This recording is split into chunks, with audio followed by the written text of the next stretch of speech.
ஆண்டவரே, பிள்ளைகளுடைய யாரா இருந்தாலும் உம்மை நோக்கி கூப்பிடுகிற பிள்ளைகளுடைய ஜெபத்தை நீர் கேட்டு ஆண்டவரே பதில் தருகிறீரப்பா. அந்த பதில் பிள்ளைகளுக்கு ஆம் என்றும் ஆமென் என்றும் இருந்ததற்காய் ஸ்தோத்திரிக்கிறோம். தொடர்ந்து இப்படியாய் ஆண்டவரே எங்களுடைய சபையில ஆண்டவரே விசுவாச ஜெபங்கள் பெருக கர்த்தர் உதவி செய்ய. கர்த்தரை கூட இருந்து ஆண்டவரே திருத்தாம இந்த குடும்பத்தை இன்னும் ஆசீர்வாதமாய் நடத்துங்க. ஆண்டவரே நன்றி தகப்பனே, உமக்கு ஸ்தோத்திரம். இந்த நல்ல வேளையிலும் ஆண்டவரே உம்முடைய வார்த்தைகளை கர்த்தர் எங்களுக்கு தாங்க. இந்த வேதத்திலே நீங்க எழுதி கொடுத்திருக்கிற எல்லா காரியங்களுக்காக ஸ்தோத்திரிக்கிறோம். இந்த நாளிலும் பிள்ளைகளோடு கூட பேசுங்க, அடியனை மறைத்து வெளிப்படுங்க. இந்த வார்த்தைகள் எங்களுக்கு புது பலனையும் ஆசீர்வாதத்தையும் தர கர்த்தர் அனுகூலம் செய்க. இயேசு கிறிஸ்துவின் நாமத்திலே ஜெபிக்கிறோம் நல்ல பிதாவே, ஆமென். அறிவிப்புகளில் இந்த வாரத்தில் 1ஆம் தேதி சனிக்கிழமை முதல் சனிக்கிழமை காலை 10 மணியிலிருந்து 12 மணி வரைக்கும் இந்த இடத்துல வைத்து ஒரு ஆசீர்வாத ஆயத்த ஜெபம் நடக்கும். அதில் நீங்கள் கலந்து கொள்ளும்படியாய் உங்களை அன்பாய் கேட்டுக்கொள்ளுகிறோம். தொடர்ந்து சபையின் ஊழியங்களின் எல்லைகளை கர்த்தர் விஸ்தரிக்கும்படியாய் அநேக காரியங்களுக்காக நீங்கள் ஜெபித்துக்கோங்க.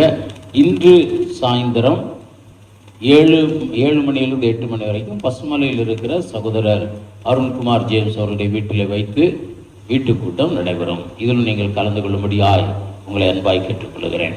இந்த நாளிலும் பிரியமானவர்களே, வேதத்தில் அநேக வார்த்தைகள் நமக்கு எழுதி வைத்திருக்கிறது. இந்த வார்த்தைகள் நமக்கு பலன் கொடுக்கிறவைகளா இருக்கிறது, நமக்கு உற்சாகத்தை தருகிறதா இருக்கிறது.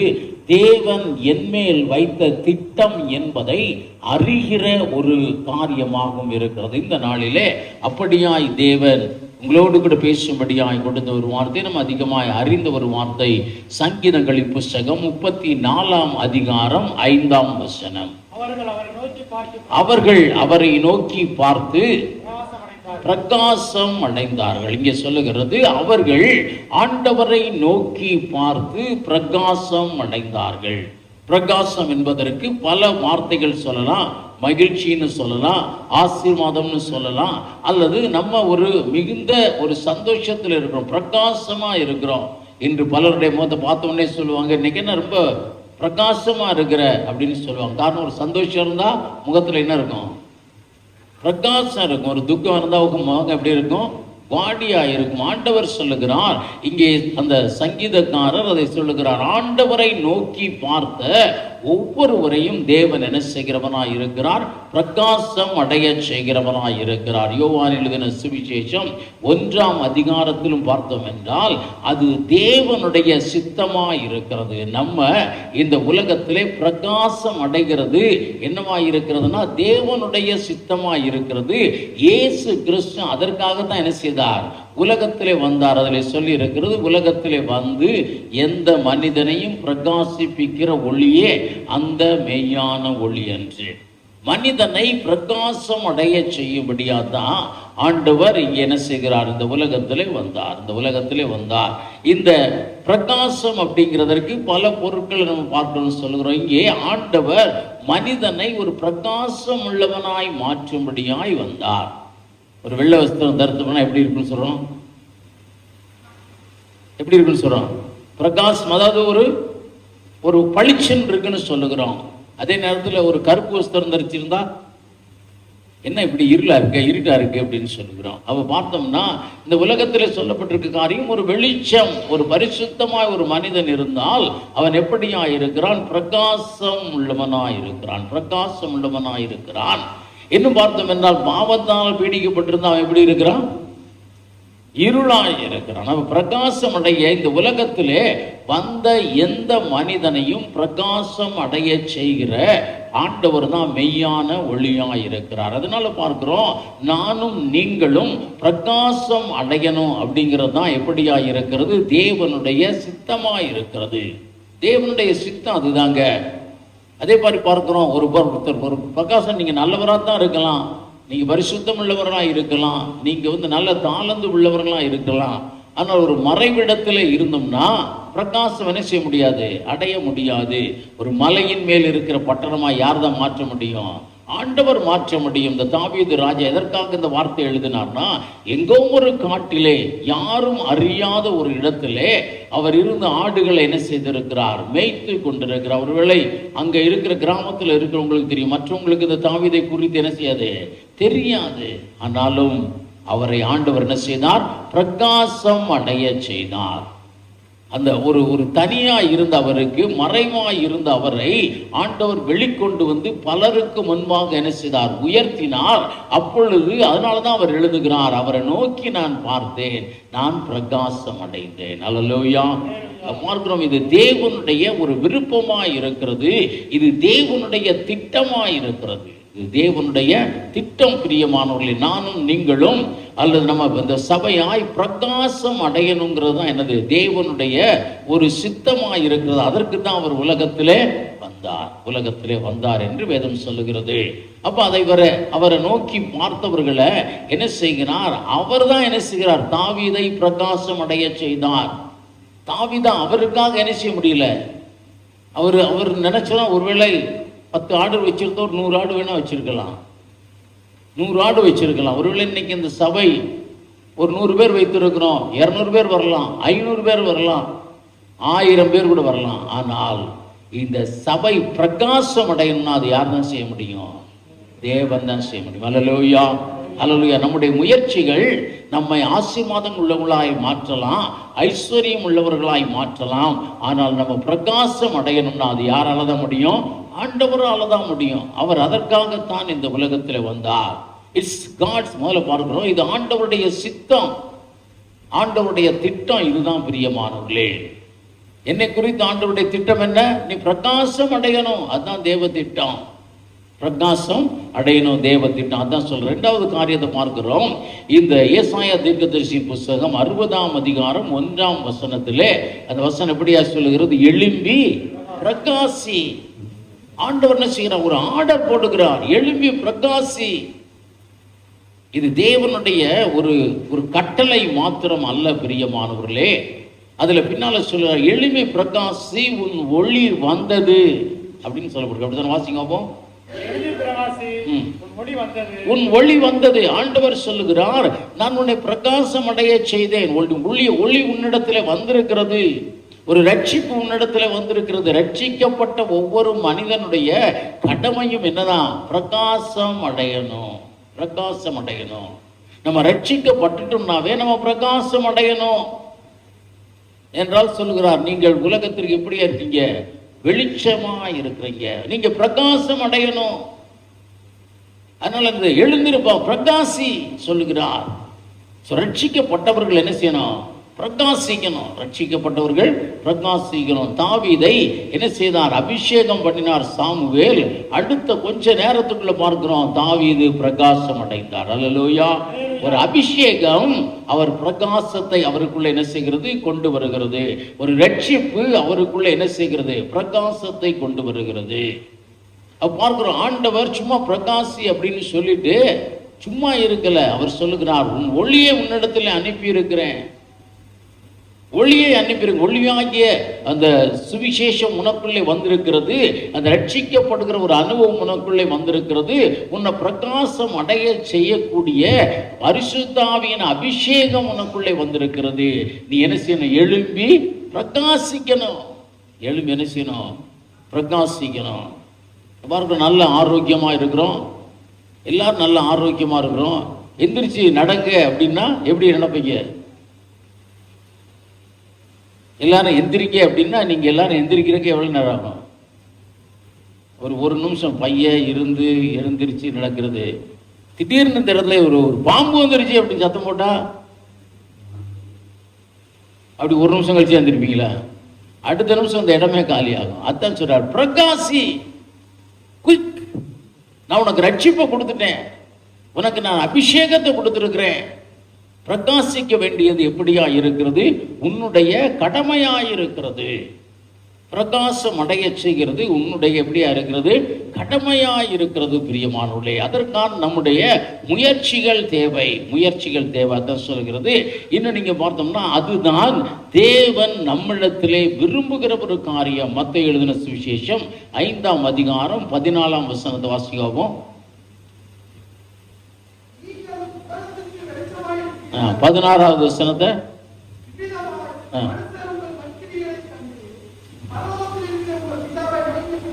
இங்க பார்க்கிறோம். ஏன் பிரகாசம் அடையணும் அப்படின்னு அவர் சொல்லுகிறார். பிரகாசம் அடைந்தாதான் என்ன உண்டாகும் என்றால், அந்த இடத்திலே தேவ நாமம் மகிமைப்படும். நீங்களும் நானும் டல்லாவே உட்கார்ந்துகிட்டு இருந்தா ஒரு நாளும் தேவ நாமம் நம் மூலமா என்ன செய்யாது, மகிமைப்படாது. நம்ம என்ன செய்யணும், பிரகாசம் அடையும்படியாய் நம்ம ஒரு முயற்சிகளை எடுப்போம் என்றால், நமக்கு தேவன் ஒரு ஐடென்டிட்டியை கொடுத்து என்ன செய்கிறார், பிரகாசம் அடைய செய்கிறார். அப்பதான் தேவ நாமம் மகிமைப்படும். இங்க வந்து ஒரு சகோதரி சாட்சி சொன்னாங்க, ஆண்டவர் அவர்கள் மூலமா தேவ நாமம் மகிமைப்பட்டது. காரணம் என்ன, அப்படியே உட்கார்ந்துகிட்டே இருக்கல, ஒரு உலகத்தான போல என்ன செய்யல, உட்கார்ந்து கொண்டே இருக்கல, ஒரு உலகத்தான போல கவலைப்படவே இல்லை. அவர்கள் பிரகாசிக்கணும்னு நினைத்தாங்க. அவர்கள் தேவனிடத்தில் என்ன செய்ய ஆரம்பித்தாங்க, ஜெபிக்க ஆரம்பித்தாங்க, தேவனை நம்ப ஆரம்பித்தாங்க. ஒரு பிரகாசம்.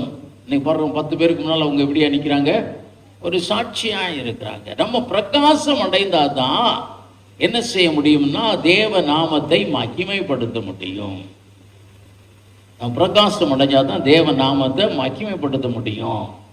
அந்த பிரகாசம் அடைகிறதற்கு ஆண்டவர் சொல்லுகிறார், என் ஒளி உன்னிடத்திலே வந்தது, நீ எழுமே பிரகாசி. பெரும்பாலும் நான் இந்த சாட்சிகளை நான் சொல்றதில்லை, அதனால இந்த காரியத்திற்காக நான் சொல்லப்படுகிறேன். 1998ஆம் வருஷம் ஜனவரி மாதம் 14ஆம் தேதி 10 மணி போல நான் ரொம்ப பாரத்தோடு கூட கவலையோடு கூட ஜெபித்து கொண்டிருக்கிற நேரத்தில் தேவனுடைய ஒரு வரம் எனக்கு கொடுக்கப்பட்டது. ஆண்டவருடைய சத்தத்தை கேட்கக்கூடிய ஒரு கிருபை கொடுக்கப்பட்டது. எனக்கு ஒரு மிகுந்த சந்தோஷமாக இருந்தது. அந்த நாட்களில் சும்மா இருக்கும்போது பிறகு திரும்ப நான் 1-2 இடங்களுக்கு சபைகளுக்கு போனேன். ஒரு சபையிலிருந்து என்னை என்ன செஞ்சாங்கன்னா கூப்பிட்டு இருந்தாங்க, உபவாசம் கூட்டம் நடத்துகிறோம். ஒரு சிஎஸ்ஐ சபையில், சிஎஸ்ஐ சபை ஸ்ரீவித்தூர்லேருந்து என்னை அழைத்திருந்தாங்க. அந்த சபையிலிருந்து என்ன செஞ்சாங்க, அழைத்திருந்தாங்க. நானும் போயிருந்தேன். போய் பிரசங்கம் பண்ணோம். எல்லாம் இப்படி தான், மக்கள் எப்படி சும்மா உட்காந்துக்கிட்டே இருப்பாங்க. அந்த உபவாச கூட்டம் எப்படி உட்காந்துருப்பாங்கன்னு உங்களுக்கு தெரியுமில்ல, எப்படி உட்காந்துருப்பாங்க, உற்சாகமாக உட்காந்துருப்பாங்களா? உபவாச கூட்டம் உற்சாகமாக உட்காந்துருப்பாங்களா? இல்லை. நம்ம சபை நல்ல மௌனமான ஒரு சபை, தியானிக்கிற சபைன்னு நினைக்கிறேன். கொஞ்சம் வாய்களை திறங்க, எல்லாரும் அதான் சொல்கிறாங்க. போகும்போது என்ற சொல்கிறது, இன்னும் மக்கள் என்ன செய்யுங்க, ஒரு சத்தமாவது அல்லேலூயா சொல்ல வைங்கன்னு சொல்லிட்டு போகிறாங்க. அல்லேலூயா அல்லேலூயா. அங்கே எல்லாம் கூட்டங்களும் முடிச்சு நான் வாட்டுக்கு கிளம்பி வந்தேன். எனக்கு பக்கத்தில் பஸ் ஸ்டாண்டு பஸ்ஸை பிடிச்சி வரணும். வெளியில் வரும்போது ஒரு சகோதரி சொன்னாங்க, நீங்கள் போய் ஒரு இந்த அம்மாவுக்கு ஜெபம் பண்ணுங்க அப்படின்னு ஒரு சகோதரி எனக்கு கூப்பிட்டு வந்தாங்க. ஒரு அம்மாவை எனக்கு உண்மையிலே ஜெபம் பண்ணுறதுக்கு எனக்கு என்ன இல்லை, ஒரு உற்சாகம் இல்லை. எனக்கு நினைப்பூரா எனக்கு பஸ்ஸை பிடிச்சிட்டு போகணும். சரி, அந்த அம்மாவை கூப்பிட்டு சர்ச்சுக்கு வெளியே நின்று பேசணும். ஜெபம் பண்ணும்போது சொன்னாங்க, சர்ச்சுக்கு உள்ளே வந்து ஜெபம் பண்ணுங்க. சர்ச்சுக்கு உள்ளே வந்து என்ன செய்தேன், ஜெபம் பண்ணினேன். ஜெபம் பண்ணுறதுக்கு வாயை திறந்தா ஆண்டவருடைய வார்த்தைகள், அந்த அம்மாவுடைய பிரச்சனைகளை ஆண்டவர் சொல்ல ஆரம்பித்தார். என்னை மறைத்து கர்த்தர் வெளிப்பட்டார். ஆண்டவர் அவருடைய பிரச்சனைகளை சொல்லி முடிச்சு ஒரு ஜெபம் பண்ணி முடிச்சுட்டு நான் பார்க்குறேன், வரிசையாக 10 பேர் நிற்கிறாங்க. அது வரைக்கும் நான் பிரகாசம் அடையலை, ஆனால் தேவனுடைய ஆவியானவர் செயல்பட்ட பொழுது என்ன வருகிறது, பிரகாசம் வருகிறது. தேவனுடைய ஒரு ஆவியானவர் செயல்படும் பொழுது அங்கே என்ன நடக்கிறது, பிரகாசம் அடைகிறது. நீங்க என்னன்னா, நீங்க தேவனுடைய ஆவியானவரை பெற்று கொண்டீங்க, பிரகாசிங்க, அப்படி உட்கார்ந்து இருக்காதீங்க. பின் வருகிற காரியங்களில் நம்ம பார்க்கலாம். அந்த பிரகாசம் அடைக்கணும். அந்த நாட்களில் எங்கேனாலும் ஜெபிக்கிறேன்னா உடனே ஓடிடுவேன். என்ன வீட்டு காரியங்கள் அதெல்லாம் பெருசாக கவலையில் என் மனைவி அதை கவனித்துக் கொள்வாங்க. அந்த அபிஷேகத்தை பெற்றவுடன் பல இடங்களுக்கு நான் செல்ல ஆரம்பித்தேன். தேவன் தன்னுடைய திட்டப்படி நடத்தும் பொழுது அங்கே என்ன உண்டாகிறது, பிரகாசம் உண்டாகிறது. நம்ம பிரகாசம் அடையணும். நம்ம என்ன செய்யணும், பிரகாசம் அடையணும். இன்னைக்கு பார்க்கிறோம் வீடுகளிலே, அந்த நாட்களிலே பிரகாசம் இல்லை. அந்த நாட்களிலும் வெளிச்சம் இருந்தது. அந்த நாட்கள் என்ன இருந்தது, வெளிச்சம் இருந்தது. என்னது, அரிக்கன் லைட் வெளிச்சம். ஒருவேளை நீங்கள் அதெல்லாம் பார்த்துருக்கீங்களான்னு தெரியல, நாங்கள் அதெல்லாம் பார்த்துருக்குறோம். அந்த எங்கள் காலங்களில் அரிக்கன் லைட் இருந்துச்சு. அந்த அரிக்கன் லைட் வச்சோம்னா இங்கே நம்ம உட்காந்து படிக்கணும்னு என்ன செய்யணும், அந்த லைட்டுக்கு இந்த பக்கம் தான் உட்காந்துருக்கணும். லைட்டுக்கு அந்த பக்கம் உட்காந்தா என்ன ஆகும், இருள் இருந்துக்கிட்டே இருக்கும். வீட்டில் வெளிச்சம் இருக்கும், ஆனால் என்ன இருக்கும், இருள் இருக்கும். பிறகு குண்டு பல்பு வந்துச்சு, நமக்கு நன்றாய் தெரியும். அதுலேயும் என்னதான் இருக்கும்? இருட்டு இருக்கும். பிறகு என்ன வந்தது? டியூப் லைட் வந்தது. அதுலேயும் பரவாயில்ல. ஆனால் இப்போ நீங்கள் வீடுகளில் போய் பார்த்தோம்னா அந்த உங்களுடைய நிழல் கூட என்ன செய்யாது? தெரியாது. வர வர இந்த உலகம் பிரகாசம் அடையணும்னு சொல்லி பல காரியங்களை செஞ்சு வர்றாரு. நம்ம பிரகாசம் அடையணும்னா தேவன் தன்னுடைய ரட்சிப்பை கொடுத்து நமக்கு சொல்லுகிறார், நீ பிரகாசி. தேவன் தன்னுடைய அபிஷேகத்தை கொடுத்து சொல்லுகிறார், நீ பிரகாசி. தேவன் ஜெபம் பண்ணுகிற தாளந்தை உனக்கு சொல்லுகிறார், நீ பிரகாசி. தேவன் உனக்கு பிரசங்கம் பண்ணுகிற வரத்தை கொடுத்து சொல்லுகிறார், நீ பிரகாசி. பலரை வாலிப வயசுல ஆயத்தப்படுத்தின, ஆறுதல் படுத்தின உங்களை திரும்பவுமாய் பார்த்து சொல்லுகிறார், ஆறுதல் படுத்துகிற வார்த்தைகளை கொடுத்திருக்கிறேனே, நீ பிரகாசி. இது தேவனுடைய விருப்பமாய் இருக்கிறது. ஆண்டவர் நமக்கு என்ன சொல்லுகிறார்? அதை தந்துட்டு தாயா கேட்கிறாரு. அதை தராம என்ன செய்யல? கேட்கல. பரிசுத்த ஆவியானவர் நமக்குள்ள இன்னொரு ஒரு பெரிய சபைக்கு அதை பெற இன்னொரு நாள் போவோம். பரிசுத்த ஆவியானவர் உங்களை நிரப்பி இருக்கிறார் என்றால் எல்லா வரங்களும் உங்களுக்குள்ளே இருக்கிறது. ஏனென்றால் அந்த வரங்களுக்கு பூரா யாருடைய வரங்கள்? ஆவியானவருடைய வரங்கள். அப்ப ஆவியானவர் இருந்தா அந்த வரம் இருக்கும், ஆவியானவர் இருந்தா அந்த கனி இருக்கும். நம்ம தான் என்ன செய்யணும்? அது செயல்பட விட்டு கொடுக்க வேண்டும். பிரகாசிக்கு என்ன செய்யணும்? விட்டு கொடுக்க வேண்டும். அதுதான் முதல்ல சொல்றாரு அந்த ஏசாயா 60ஆம் அதிகாரம் 1ஆம் வசனம், எழும்பி பிரகாசி. பிரகாசிக்கிறதுக்கு முதல்ல என்ன செய்யணும்? எந்திரிக்கணும். முதல்ல என்ன செய்யணும்? எந்திரிக்கணும். எந்திரிச்சாதான் நம்ம பங்கு தான். எந்திரிச்சாதான் என்ன செய்ய முடியும்? பிரகாசம் அடைய முடியும். இந்த லைட் போடணும்னா என்ன செய்யணும்? அந்த சுவிட்சை போடணும். இந்த லைட்னு சொன்னோன்னு தான் ஒரு காரியம் சொல்லணும் ஞாபகம். இந்த நல்ல லைட் போடுறதுக்காண்டி 100 வாட்ஸ் போடுறதுக்காண்டி 3 குடும்பத்தார் ரூபா கொடுத்தாங்க. நம்ம ஒன்று தான் வாங்கி வச்சுருக்கோம்னு நினைக்கிற வேண்டாம். 2 இன்னும் லைட் வாங்கி வைத்திருக்கிறோம். அதை நம்ம இன்னும் என்ன செய்யணும்? ஃபிக்ஸ் பண்ணணும். ஏனென்றால் காரணம்னா ராத்திரி ஆனவுன்னு தான் தெரிகிறது அந்த பகுதியில் இன்னும் என்ன இல்லை? வெளிச்சம் இல்லை. இந்த பகுதியில் இன்னும் வெளிச்சம் இல்லை. அதற்காக வாங்கி வைத்திருக்கிறோம். அதை ஏற்ற விலையில் போடுவதற்கு நம்ம கர்த்தர் என்ன செய்கிறார்? அனுகூலம் செய்வார். பார்ப்போம். முதலாவது என்ன சொன்னா, தேவன் தன்னுடைய ரட்சிப்பை கொடுத்து தான் நம்ம இடத்துல சொல்லுகிறார், எழுப்பி பிரகாசி. தன் அபிஷேகத்தை கொடுத்து தான் சொல்லுகிறார், தாளந்துகளை கொடுத்து தான் எடுத்து சொல்லுகிறார், வார்த்தையை இருதயத்தில் தான் வைத்து சொல்லுகிறார். ஆனால் நீங்கள் என்ன செய்யணும்? பிரகாசிக்கணும். பிரகாசிக்கணும். காலையில எழுந்து சும்மா தியானிக்க வர்றீங்க, உங்களுக்குள்ளே ஒரு வசனத்தை கொடுக்கிறார், ஒரு வார்த்தையை கொடுக்கிறார் அப்படின்னா ஆண்டவர் நீங்க எழும்பணும். ஆண்டவர்கிட்ட கேட்கணும், ஆண்டவரே எனக்கு இந்த ஒரு சின்ன ஒரு செய்தியை கொடுத்துருக்கிறீங்களே, ஒரு 2 வார்த்தை இயேசு நல்லவர்னு சொல்லும்படியா இன்னைக்கு அதுதானே என் உள்ளத்துக்குள்ள வந்திருக்கு, நான் என்ன செய்யணும்? நீங்க எழும்பணும். எழும்பி தேவன் உங்களுக்குன்னு இந்த வார்த்தையை எங்க கொண்டு கக்கணும்னு வச்சிருக்காரோ அங்க போகணும். அப்பதான் நீங்க என்ன செய்ய முடியும்? நீங்கள் எழும்பினால்தான் நீங்க பிரகாசிக்க முடியும். அல்லேலூயா. எழும்பினால் தான் பிரகாசிக்க முடியும். 1987 எனக்கு ஒரு அபிஷேகம் கிடைச்சதுக்கு அப்புறம் என்னால் ஒரு இடத்துல இருக்க முடியல.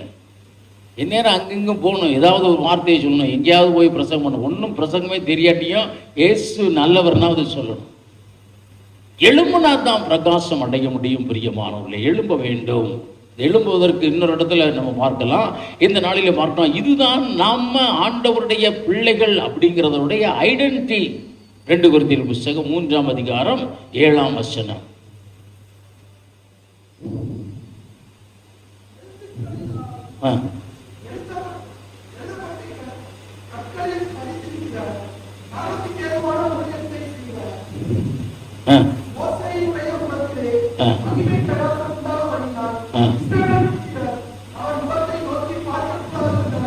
இங்கே பார்க்கிறோம், மனிதர் பார்க்க முடியாத அளவிற்கு பிரகாசம். ஒரு சாதாரண ஊழியத்தை செய்த மோசே என்ன சொல்லுகிறது? ஒரு சாதாரண ஊழியத்தை செய்த அவருடைய முகம் அவ்வளவு பிரகாசித்திருக்கிறது. பார்க்கிறோம், ஆண்டவருக்காக எழும்பி நிற்கிற நம்ம என்ன செய்யணும்? ஒரு பிரகாசம் அடையணும். உங்களை பார்த்து என்ன செய்ய வேண்டும்? மக்கள் வரணும். போய் சொல்லுகிற காலம்லாம் முடிஞ்சிருச்சு பிரியமானவர்களே. இன்னைக்கு இன்னும் பார்த்தோம்னா இன்னும் இந்த பழைய மாவை தான் வச்சுக்கிட்டு இருக்கோம். போய் அருவி, போய் அருவி, போய் அருவி. தேவனை அறிவிக்கலைன்னா உனக்கு ஐயோ, பூரா அருவி அருவி. இல்லை, இன்னைக்கு அது இல்லை. இயேசுனா எல்லாருக்கும் தெரியும். RSSகாரங்களுக்கு கூட இயேசுனா யாருக்கும் தெரியும். தெரியுமா தெரியாதா? இன்றைக்கு இயேசுவை காட்டுகிற தேவ பிள்ளைகளாய் நம்ம இருக்கணும். நீ பிரகாசித்தால் நீ போய் சொல்ல வேண்டாம், அவர்கள் உன்னிடத்திலே வருவார்கள். அல்லேலூயா. ஏன் அப்படிதான் சொல்லுது, ஜாதிகள் உன்னிடத்திலே வருவாங்க, ஜாதிகள் வருவாங்க. நீ பிரகாசம் அடைந்தால் நீ போய் சொல்ல வேண்டாம், அவர்கள் உன்னிடத்திலே வருவாங்க. அல்லேலூயா. எனக்கு ஜெபம் பண்ணி விடுங்க சொல்லுவாங்க. இன்னும் பிரகாசம் அடையணும். விடுதலை போனா எங்க வீட்டில் நீங்க ஜெபம் பண்ணுங்க, வாங்க உள்ள வாங்கன்னு சொல்லுவாங்க. நீ பிரகாசம் அடையணும். இன்று இயேசுவை காட்டுகிற தேவ பிள்ளைகளா இருக்கணும். இயேசுவை காட்டுகிறவங்க என்ன செய்யணும்? பிரகாசம் அடையணும். பல காரியங்கள் பிரகாசம் அடைகிறதற்கு இருக்கு. நற்குணங்களால் பிரகாசம்னு வேதம் தெளிவாய் சொல்லுகிறது. பிரியமானவர்கள், இந்த நாளிலும் ஒரே ஒரு காரியத்தை மட்டும் நம்ம சுருக்கமாய் பார்த்து கடந்து செல்வோம். தேவனை நோக்கி பார்க்கிறவர்கள் பிரகாசம் அடைவார்கள். சங்கீதங்கள் புஸ்தகம் 34 அதிகாரம் 5ஆம் வசனம் அப்படியாய் சொல்லுகிறது. நம்ம பார்த்தோம், அவர்கள் அவரை நோக்கி பார்த்து என்ன செஞ்சாங்க? பிரகாசம் அடைந்தது. ஒரு ஆசீர்வாதம் வந்தாவே பிரகாசம் தான். இயேசு தேவனை தரிசனத்திலே பார்த்த யாக்கோபு பிரகாசம் அடைந்தார். அல்லேலூயா, அல்லேலூயா. தேவனுக்கென்று தன்னை அர்ப்பணித்த ஈசாக்கு பிரகாசம் அடைந்தார். ஒரு பிரகாசம் தேவனை நோக்கி பார்த்த பொழுது என்ன செய்கிறது? வருகிறது. தேவ பிள்ளைகள், தேவ ஆவியானவர் நோக்கி பார்க்கும் பொழுது வாழ்வு என்ன செய்கிறது? பிரகாசம் அடைந்தது. யோவானும் பேதுருவும் என்ன செய்யறாங்க? ஆலயத்திற்கு போகிறாங்க. ஒருவனை பார்க்கிறார்கள். அவர்களை நோக்கி பார்த்தான், ஏதாவது தருவாங்கன்னு பிரகாசம் அடைந்தான். இன்னைக்கு பார்க்கிறோம், ஆண்டவரை நோக்கி பார்க்கிறவர்கள் பிரகாசம் அடைவார்கள். ஆண்டவரை நோக்கி பார்க்கணும். பிரியமானவர்களே, நம்ம வாழ்க்கையில இன்னைக்கு பலவிதமான, ஒருவேளை நம்முடைய முகம் பிரகாசம் இல்லாமல் இருக்கும். இன்னைக்கு நம்முடைய முகம் பிரகாசம் இல்லாததற்கு பல காரணம். துக்கம், இன்னும் பார்த்தோம் என்றால் பிரச்சனைகள், எதிர்காலத்தை குறித்த கவலை, இந்த பலவீனங்களானால் எதுவாக இருந்தாலும் அவரை நோக்கி பார்க்கும் பொழுது எப்படி ஆகிறது? பிரகாசம் அடைகிறது. இந்த தாவீது இந்த வார்த்தைகளை சொல்லுகிறார். அவர் எப்படி பிரகாசம் அடைந்தாராம்? புழுதியில் இருந்து அவனை கர்த்தர் எடுத்து என்ன செய்கிறார்? ஒரு கன்மலையின் மேல் உயர்த்துகிறார். அல்லேலூயா. பைசாக்கு கஷ்டப்பட்டு கொண்டிருந்த அவனை கர்த்தர் என்ன செய்கிறார்? எடுத்து அவனை தன் ஆவியினாலே நிரப்பி என்ன செய்கிறார்? பெரிய காரியங்களை செய்கிறார். அவர் ஆண்டவருக்கென்று அவர் சேர்த்து வைத்த ஒரு காசு மட்டுமே ஏகப்பட்ட காசு. எப்படி வந்தது? அவரை நோக்கி பார்த்து பிரகாசம் அடைந்தார். அதனாலதான் அவர் அவ்வளவு ஒரு ஆண்டவருக்கு நன்றியா இருந்தார். பிரியமானவர்களே, இன்றைக்கு பார்க்கிறோம், நம்மையும் தேவன் ரட்சித்திருக்கிறார். அல்லேலூயா. எல்லாரும் ரட்சிப்பின் அனுபவத்தை பெற்றவங்க நினைக்கிறேன். அல்லேலூயா. ஞானஸ்தானம் எடுத்தவங்க எல்லாருமே இயேசுவை ரட்சகராய் பெற்றவங்க. உங்களை பார்த்தும் என்ன பார்த்து தான் சொல்றாரு, பிரகாசி, எழும்பி பிரகாசி. இன்னைக்கு அபிஷேகம் பெற்றவங்க எத்தனை பேர் இருக்கீங்க? இருக்கும், நிறைய பேர் இருக்கும். பிரகாசி, அதுக்கு தான் கொடுத்திருக்கிறார், அதுக்கு தான் கொடுத்திருக்கிறார், வீட்டுக்குள்ளே வச்சுக்கிறதுக்கு அல்ல. எழுப்பி பிரகாசி. பார்க்கிறோம் இன்றைக்கு இதை நம்ம நிறைய காரியங்களை செய்ய முடியல. அதற்கு எபிரேயர் 12ஆம் அதிகாரம் 1ஆம் வசனத்திலே அப்படியாய் பவுல் அப்போஸ்தலன் எழுதுகிறார், எல்லாத்தையும் தள்ளிட்டு அவரை நோக்கி பார்த்து கொண்டே இருக்கிறோம் பிரதர், ஒன்றும் கிடைக்க மாட்டேங்குது. ஆண்டவரை பார்த்துக்கிட்டே இருக்கிறோம், ஆண்டவரேன்னு சொல்லிக்கிட்டே இருக்கிறோம், ஒன்றும் நடக்க மாட்டேங்குதுன்னு சொன்னா, முதல்ல அவர் சொல்லுகிறார், எல்லாத்தையும் தள்ளிட்டு அவரை நோக்கி பாருங்க. எதாவது தள்ள சொல்றாரு? வாசிங்காவும்.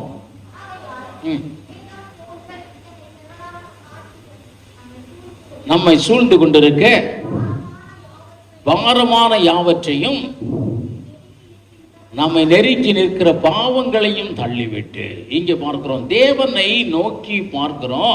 ஆனால் ஒரு கான்சென்ட்ரேஷனோடு கூட என்ன செய்யணும்? தேவனை நோக்கி பார்க்க வேண்டும். எழுப்பி பிரகாசி அப்படின்னு சொல்றார். ஏசாயா தீர்க்கதரிசியில் இன்னொரு இடத்துல கூட பார்த்தாலும், உன் தூசியை என்ன செய்ய, உதறிட்டு எழுந்துரும். நல்ல சாரி உடுத்திட்டு போனவங்க, நல்ல ட்ரெஸ் உடுத்திட்டு போனவங்க உட்கார்ந்து எந்திரிச்சோன்னு என்ன செய்றாங்க? எல்லா இடத்துலையும் தூசி என்ன செய்றாங்க? தட்டி விடுறாங்க. ஏன்? நம்முடைய பிரகாசத்தை அது கெடுக்கிறது. உங்கள் வஸ்திரத்தின் சுத்தத்தை அது கெடுக்கிறது. உங்கள் வஸ்திரத்தின் சுத்தத்தை கெடுக்கிறது. நிறைய பேர் வண்டியில் போகிறதுக்கு முன்னால் என்ன செய்வாங்க, அது துணியை போட்டு முதல்ல என்ன செய்வாங்க, நல்லா தொடச்சிட்டு தான் ஏறி உட்காருவாங்க. ஏன்? அதில் இருக்கிற தூசிகள் நம்முடைய வஸ்திரத்தின் பிரகாசத்தை குறைக்கிறது. பார்க்கிறோம், ஆண்டவரை நோக்கி பார்க்கிறோம், பிரகாசம் அடையணுங்கிறது தான் நம்முடைய விருப்பம். ஆனால் பிரகாசம் அடைய முடியல. காரணம், நம்மை நெருக்கி கொஞ்சம் காரியங்கள் நின்று கொண்டிருக்கிறது. இந்த காரியங்களை என்ன செய்ய, தள்ளுங்க. இந்த காரியங்களை என்ன செய்ய, தள்ளுங்க. தள்ளினா தான் ஒரு பிரகாசம் அடைய முடியும். அதில் எதை தள்ளணுமா? நெருங்கி நிற்கிற பாவங்களை தள்ளிவிட்டு, நெருங்கி நிற்கிற பாவங்களை தள்ளிவிட்டு. இந்த பாவங்களை அப்படின்னு சொல்லும் பொழுது பல புஸ்தகத்தில் பல ஒருவேளை விளக்கங்களை அதுக்கு கொடுத்திருக்கலாம் பிரியமானவர்களே. அந்த இதில் பார்த்தோம் என்றால் நம்மை திரும்ப திரும்ப பற்றி பிடிக்கிற காரியங்கள் தான் இந்த நெருக்கி நிற்கிற பாவங்கள். நெருக்கி நிற்கிற பாவங்கள் அதான் பார்த்தோம்னா இது அடிக்ஷன். விட்டுருப்போம், இன்னைக்கு விட்டுருப்போம், 1 மாதம் விட்டுருப்போம், 2 மாதம் விட்டுருப்போம், திரும்பவுமா என்ன செய்யும், அது பற்றி பிடித்து கொள்ளும். அது பற்றி பக்கத்தில் வந்து நிற்கும், அது பக்கத்தில் வந்து நிற்கும். அதனால தான் சொல்றேன், அதை விட்டு ஓடு, அதை தள்ளி போடு அப்படின்னு சொல்லுகிறார். அதான் அதுதான் அந்த சின்ங்கிறது பார்த்தோம்னா ஒரு அடிக்டட் எதா இருந்தாலும் ஒரு அதுக்கு அடிக்டடாக இருந்தால் அது என்னது, அந்த அடிக்டடான காரியத்தை என்ன செய்யணும், நீங்கள் மாற்றி போட வேண்டும். அதில் நீங்கள் இன்னும் பார்த்தோம் என்றால் வேதத்தை சொல்லுகிறது, மத்தேயு 6ஆம் அதிகாரம் 22ஆம் வசனம்.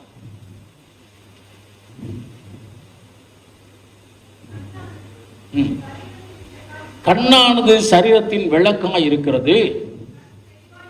கண் தெளிவாய் இருந்தா உன் சரீரம் முழுவதும் வெளிச்சமாய் இருக்கும். இங்கே பார்க்கிறோம், முதலாவது நம்ம சரீரம் வெளிச்சமாய் இருக்கிறதற்கு தடையாய் இருக்கிறது என்னன்னா கண். தடையாய் இருக்கிறது என்னது, கண். அதே நேரத்தில் பார்த்தோம் என்றால் அந்த நம்ம வெளிச்சமாய் இருக்கிறதற்கும் காரணம் என்னதான், கண்ணு தான். இந்த கண்ணின் பார்வை உங்கள் வாழ்வை என்ன செய்ய முடியும், இருளாக்க முடியும். கண்ணின் பார்வை என்ன செய்யும், வாழ்வை இருளாக்க முடியும். ஆதி காலங்களிலே எங்களுடைய நாட்களிலே பார்த்தோம் என்றால் ஒரு பெரிய பாவம் என்று கருதப்படுகிற ஒரு காரியம் என்னது, சினிமா.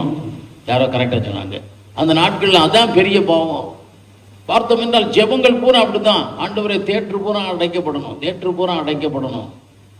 அப்படிதான் எல்லா கூட்டங்களையும் அதுதான் ஜெயிப்பாங்க. பார்த்தோம் என்றால் பார்த்தோம்னா சினிமாலாம் பார்க்காதீங்க, சின்ன பையங்களுக்கு சின்னவங்களுக்கு சொல்லுகிற காரியம். காரணம் என்ன, பார்த்தாலே இருளாகிவிடும். நீ பிரகாசிக்க முடியாதபடி உன் கண் அதிலேயே போய்கொண்டிருக்கும் என்றால் நீ பிரகாசம் அடைய முடியாது.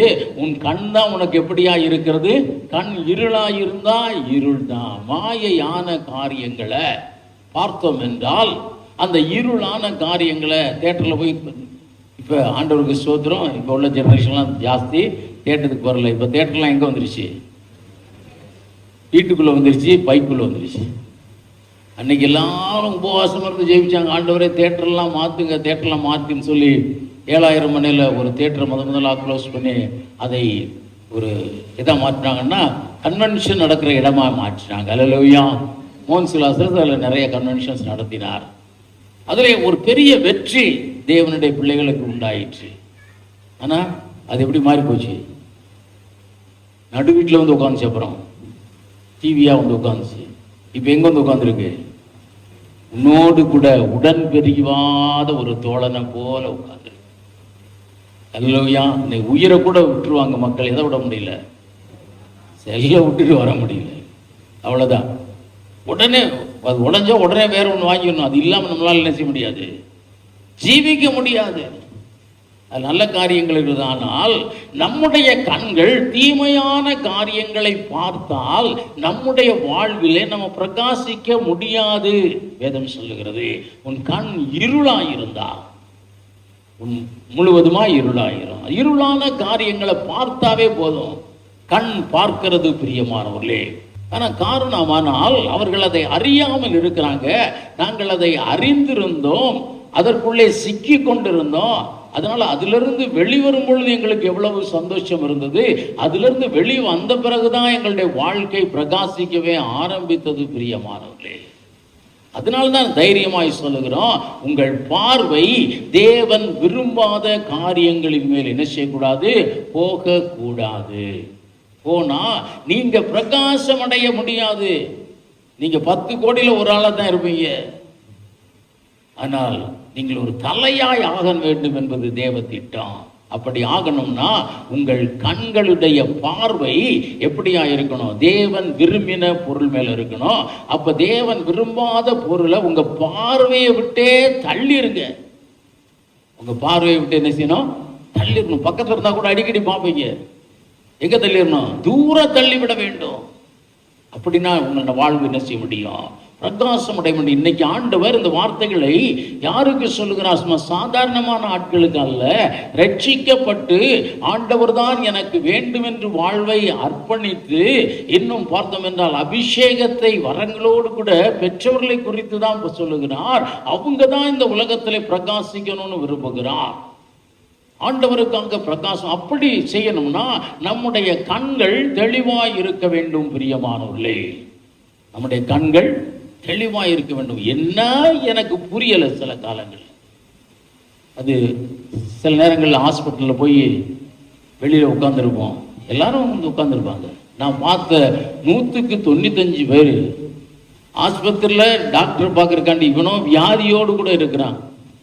வியாதியோடு கூட ஆண்டவரை பார்க்க வந்திருக்கிறான், டாக்டரை பார்க்க வந்திருக்கிறான். டாக்டருக்காக வெயிட் பண்ணிக்கிட்டு இருக்க நேரத்துக்கு எடுத்து இதே தான் பார்த்துக்கிட்டே இருக்காரு. ஒரு கண் டாக்டர்கிட்ட நான் இந்த ராமச்சந்திரா ஹாஸ்பிட்டலில் வந்து இருந்தது. அவர் சொல்லுவார், ஒரு நாள் ஒரு பையன் சொன்னார், என்னப்பா உன்ட்ட சொல்லலையா, நான் இந்த கீரல் விழுந்த ரெக்கார்டு போல் நான் சொல்லிக்கிட்டே இருப்பேன், வர்றவங்ககிட்ட பூரா டிவியை பார்க்காத, செல்லில் நோண்டாத, செல்லில் இதெல்லாம் பார்க்காதேன்னு சொல்லிக்கிட்டே இருப்பேன். அப்படி சொல்லிக்கிட்டு இருந்தா உன் கண்ணு புஷ்ஷாயிருன்றாரு. பிரகாசிக்க முடியாது, பிரகாசம் அடைய முடியாது. நீ தாளந்துள்ளவனா இருக்கலாம், நீ ரட்சிக்கப்பட்டவனா இருக்கலாம். ஆனால் இந்த ஒரு சில காரியங்கள் உன்னை அடிக்ட் பண்ண, சில காரியங்களை பார்க்கவே கூடாது. அப்படி பார்த்தோம்னாவே நம்ம பிரகாசம் அடைகிறது என்ன செய்யும், மங்கி போகும். அதான் சொல்ற, உன் கண் எப்படி இருக்கணுமா, தெளிவா இருக்க வேண்டும். உன் கண் வேதத்தை பார்க்கணும். உன் கண் என்னதை பார்க்கணும், வேதத்தை பார்க்கணும். எனக்கு தெரிந்த ஒரு சகோதரர் ரட்சிக்கப்படாதவர், என்னை ஆவிக்குரிய வாழ்க்கையில் நடத்தினவர். அவருடைய கண்கள் ரெண்டும் அப்படி குருடாயிருச்சு. பிறகு ஆண்டவருடைய கிருபையினாலே நல்ல ஜெபித்த பொழுது லேசா பார்வை கிடைத்தது. லேசா தான் பார்வை கிடைக்கும், ரொம்ப அப்படி லைட்டாக இருக்கும். அவருக்கு ஒரு நினைவு வந்தது என் வாழ்க்கையில். அப்போ அவர் வயசு ஒரு 30 இருக்கும். என்னுடைய வாழ்க்கையில் நான் அந்த பைபிளையே நான் படித்ததில்லை, இன்னைக்கு கொஞ்சம் பார்வை எனக்கு கிடைச்சிருக்கு.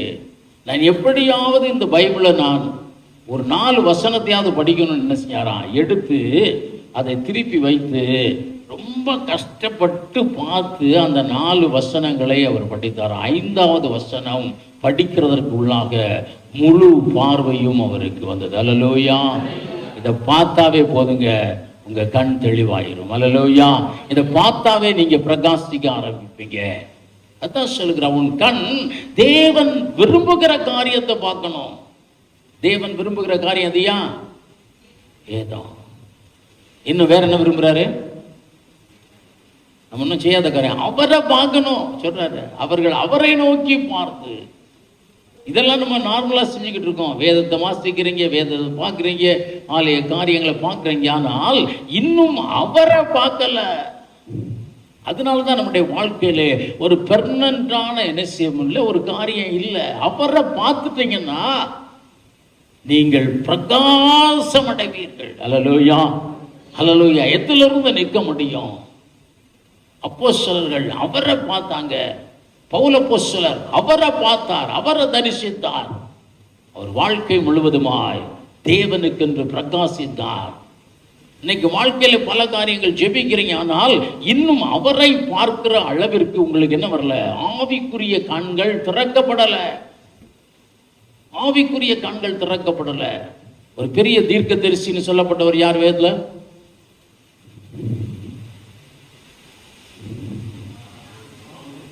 வேற சாதாரண பெரிய தீர்க்க தரிசன புஸ்தகம் இது ஏசாயா. ஏன் அதை பெரிய தீர்க்க தரிசன புஸ்தகம் சொல்றாரு? நிறைய தீர்க்க தரிசனங்கள் அதிலே சொல்லப்பட்டிருக்கிறது. எப்போ அவருக்கு அவ்வளவு தீர்க்க தரிசனம் கிடைத்து அவர் ஒரு பெரிய ஆளா மாறினார், பிரகாசிக்கிறவராய் மாறினார்? தேவனை தரிசித்த பொழுது. அவர் கண்கள் தேவனை நோக்கி தேவனை பார்த்த பொழுது அவர் வாழ்வு என்ன செய்கிறது? பிரகாசம் அடைகிறது. அல்லேலூயா. இந்த காலத்தில் உள்ள ஊழியர்கள் எல்லாம் அந்த காலங்களிலே, ஒருவேளை இன்னைக்கு என்னுடைய வயசை ஒத்த ஊழியக்காரர்களுடைய எல்லா சாட்சியம், நான் தேவனை தரிசித்த பொழுது என் வாழ்க்கை மாறிற்று, நான் தேவனை நோக்கி பார்த்த பொழுது என் வாழ்க்கை மாறிற்று. இன்னைக்கு ஒரு செய்தியில நம்ம கூட வாசிக்கிறோம், ஒரு பகிர்ந்து கொண்டார், பஞ்சாபில் ஒரு பெரிய எழுப்புதல் நடந்து கொண்டிருக்கிறது. அநேகர் கூட்டம் கூட்டமாய் கிறிஸ்தவர்களாய் மாறுகிறார்கள். இவர்கள் எப்படி கிறிஸ்தவர்களாய் மாறுகிறதற்கு என்ன காரணம்? எப்படி அந்த சமுதாயம் இன்னைக்கு இப்படி எழுப்பி நிற்கிறது அப்படின்னா, அதை ஒருவர் சொல்லும் பொழுது சொல்லுகிறார், அந்த விதை சாது சுந்தர் சிங். விதை யாரு? சாது சுந்தர் சிங். ஏன்? அவர் தேவனை தரிசித்தார், அவர் பிரகாசம் அடைந்தார். அந்த பிரகாசம் இன்னைக்கு எதை பிடித்து நிற்கிறது? ஒரு சமுதாயத்தை பிடித்து நிற்கிறது. பிரியமான, இதுதான் தேவ திட்டங்க. உங்களையும் என்னையும் ரட்சித்த தேவ திட்டம் இதுதான். உங்களுக்கும் எனக்கும் அபிஷேகத்தை கொடுத்த தேவ திட்டம் இதுதான். நீங்கள் பிரகாசம் அடையணும். அதற்கு என்ன செய்யணும்? தேவன் விரும்புகிறத பார்க்கணும். இரண்டாவது காரியம் யாரை பார்க்கணும்? தேவனை பார்க்கணும். அல்லேலூயா, அல்லேலூயா. நான் திரும்ப திரும்ப உங்களுக்கு சொல்லிக்கிறேன். எங்களை பார்த்த ஒருத்தர் ஒரு ட்ரைனிங் போத்த முதல்ல தான் கேட்டார், யாராவது ஒரு தேவன் தூதனை தரிசித்திருக்கிறீங்களா? இல்லைன்னு சொன்னோம். பொட்ட கண்ணன்னு சொன்னார். எல்லாத்தையும் குருடா இருக்கிறீங்க. நீங்கள் இன்னும் தெளிவாய் வர வேண்டும் என்றால் உங்கள் ஆவிக்குரிய கண்கள் எப்படி இருக்கணும்? தெளிவாய் இருக்கணும். உங்கள் கண்கள் ஆவிக்குரிய கண்களாய் மாறணும். ஆவிக்குரிய கண்களாய் மாறும் பொழுதுதான் அவரை நீங்கள் தரிசிக்க முடியும். அவரை தரிசிக்க முடியும். வேதத்தை நீங்க பூரா பாருங்க, தேவனை தரிசித்தவர்கள், தேவ தரிசனத்தை கண்டவர்கள் பிரகாசம் அடைந்தாங்க, பிரகாசம் அடைந்தார்கள். இன்றைக்கு பார்க்கிறோம், நம்ம இந்த நம்ம பிரகாசிக்க முடியாததற்கு காரணம், இன்னும் நம்ம என்ன செய்யல? அவரை நோக்கி முழுமையாய் பார்க்கல. அவரை நோக்கி முழுமையாய் பார்க்கல. ஒரு இதை கூட சொல்லலாம், ஒரு பொருளை இந்த இடத்துல வைத்து இதை பாருங்க அப்படின்னு ஒவ்வொருத்தராக கூப்பிட்டு பார்த்தோன்னா எவ்வளவு நேரம் அந்த ஒரு பொருளையே உங்களால் பார்க்க முடியும்? ஒரே இடத்தையே, ஒரு பொருளையே நீங்க எப்படி பார்த்துக்கிட்டே இருக்க முடியுமா? எவ்வளவு நேரம் பார்க்கலாம்? 2 நிமிஷம் பார்க்கலாம்னு சொல்றாங்க. 2 நிமிஷம் பார்க்கலாம்னு சொல்றாங்க. ஆனால் இதை இன்னும் ஆவிக்குரிய ரீதியிலே சொல்லுகிறார்கள். ஒரு பொருளை நீங்க பார்த்துக்கிட்டே இருந்தா, அதான் இந்த மெஸ்மரிசம்ன்றதுல சொல்றாங்க, ஒரு பொருளை நீங்கள் பார்த்து கொண்டே இருந்தால், கொஞ்ச நேரம் பார்த்தா ரொம்ப நேரம் பார்க்க பார்க்க கடைசியில் என்னன்னா மற்ற எல்லாம் மறைந்து விடும், அந்த பொருள் மாத்திரம்தான் உங்களுக்கு தெரியும்னு சொல்றாங்க. அல்லேலூயா. ஆண்டவரை நோக்கி பார்க்க பார்க்க பார்க்க பார்த்துக்கிட்டே இருக்க இருக்க இருக்க சூழ நிற்கிற பாரங்கள் எல்லாம் உங்க கண்ணுக்கு தெரியாது. சூழ இருக்கிற பாவமான காரியங்கள் எல்லாம் உங்களை விட்டு அகன்று போகும். மெய்யான காரியம் அவரை நோக்கி பார்க்கணும், அவரை நோக்கி பார்க்கணும். அல்லேலூயா. அவரை தரிசிக்கணும். நம்ம ஆராதனை இல்லை, ஆராதனையிலே தேவ தரிசனங்கள் உண்டாக்கணும். உங்கள் கண்கள் ஆவிக்குரிய கண்களாய் மாறணும். பரிசுத்த ஆவியானவர் உலாவுகிறத பார்க்கணும், ஆவியானவர் இறங்குகிறத பார்க்கணும். பார்ப்போமா? அல்லேலூயா. பார்க்கணும். அப்படின்னா தான் வாழ்வு என்ன செய்யும்? பிரகாசம் அடையும். அப்பதான் சபை என்ன செய்யும்? பிரகாசம் அடையும். அதுக்கு என்ன செய்யணும்? வாய்களை விரிவாய் திறங்கணும், எழும்பணும். எழும்பணும். எழும்புனா தான் என்ன செய்ய முடியும்? இதற்காக எழும்ப சொல்றாங்க. இன்னைக்கு சகோதரர் ஆராதனை வேளையில எல்லாரும் எழுந்து நின்றுங்கன்னு சொன்னார். எதுக்கு எழும்பி நிற்க சொல்றாங்க? ஒரு உற்சாகம் வரணும். உட்காந்தே இருந்தா உற்சாகம் வராது. எழும்பின்றா என்ன செய்யும்? உற்சாகம் வரணும். அதுதான் சொல்றாருன்னா, அதுக்கு பிறகு பார்த்தோம்னா அதுக்கு பிறகு உற்சாகத்தை காணும். எதுக்கு எழும்பி நிற்கணும்னா யாருக்கு என்ன செய்யல தெரியல. அவரை பார்க்கணும். ஆராதனை வேளையில அவரை தரிசிக்கணும். அவரை பார்க்கணும், அவருடைய பிரசன்னத்தை பார்க்கணும், என் கண்கள் ஆவிக்குரிய கண்களாய் மாறணும் அப்படின்னு நம்ம நினைத்தோம் என்றால் சரீரம் முழுவதும் வெளிச்சமாகும். நம்ம வாழ்வு என்ன செய்யும்? பிரகாசம் அடையணும். we are lacking. இதில் நம்ம ரொம்ப என்ன செய்கிறோம்? பின்தங்கின ஒரு நிலையிலே இருக்கிறோம். பின்தங்கின இன்னும் சப்ஜெக்டுக்கு வரல, நம்ம சீக்கிரம் பார்த்து முடிக்கலாம். இன்னும் ரெண்டாவது ஒரு காரியத்தை பார்த்தோம் என்றால் மத்தேயு எழுதின சுவிசேஷம் 5ஆம் அதிகாரம் 28ஆம் வசனம்.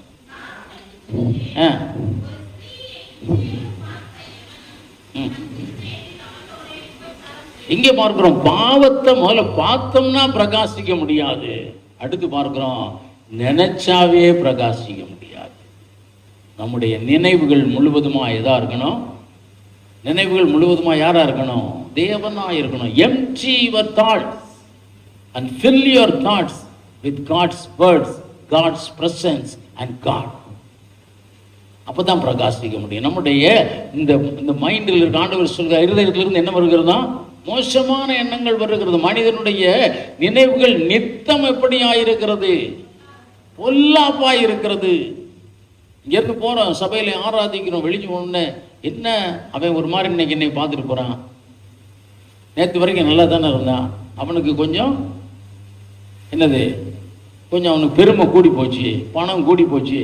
வெளியில போனவொன்னு நம்முடைய அந்த நினைவு நமக்குள்ளே வருகிறது. பிரகாசம் வராது. பார்க்கிறோம், நம்மை சுற்றி இருக்கிற அந்த பாரங்களை தள்ளணும்னா நம்முடைய கண்கள் தெளிவாய் இருக்கணும். தேவன் விரும்புகிறத பார்க்கணும். தேவன் விரும்புகிறதாலே நம்முடைய இருதயத்தின் சிந்தனைகள் என்ன செய்யணும்? நிரப்பணும். வசனம் நிரம்ப நிரம்ப நிரம்ப தான் ஒரு பிரகாசம் உண்டாகும். நம்முடைய நினைவுகள் எல்லாம் அப்படியா இருக்கிறோம். வேலை செய்கிறோம், வேலை செய்யும் பொழுது வேற எதையும் நினைக்கிறது இல்லை.